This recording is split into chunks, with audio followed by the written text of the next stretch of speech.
You're watching Fox 13, Tampa Bay's #1 news station. Type mental health into an app store search bar and you'll find a long list of options. But a new investigation finds using some of these apps to ease your mind comes with a risk. Our consumer reporter Sabani Banerjee joins us with a report that questions how they're handling our private information. Uh-oh. Hey everyone, these sort of apps are important and they're popular right now with more people reporting depression or anxiety, especially with the pandemic. But the data that you share might not be treated as confidential by the app developers or even the law. Here's what you need to understand. Mental health apps take a number of approaches to help. Some of them connect you with licensed therapists. Others provide guided meditations, mood tracking diaries, and therapy chatbots, along with cognitive behavioral therapy exercises.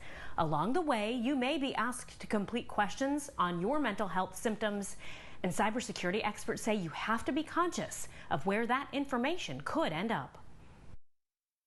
Make sure specifically that they adhere to HIPAA guidelines when it comes to connecting you with a therapist. And I would personally not download an app that does not connect you directly to a therapist, because otherwise it's just almost like a mental health coach. Consumer Reports looked at 7 of the most popular options to see what happens to your personal information, Linda. Okay, so what did they find? What does happen?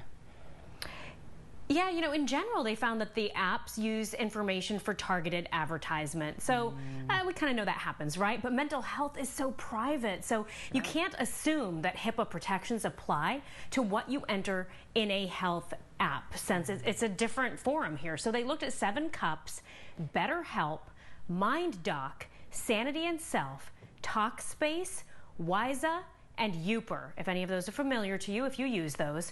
While the confidentiality with therapists may be protected, just the fact that you've downloaded a mental health app at all, that can be used by outside companies as information. Consumer Reports found several of these apps send data to Facebook. So what does this mean?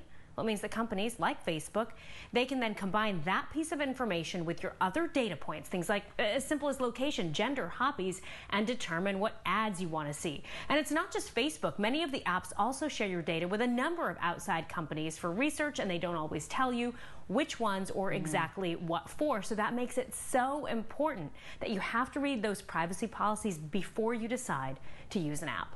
Boy, I never even thought about that. Good advice, Sabani. Thank you.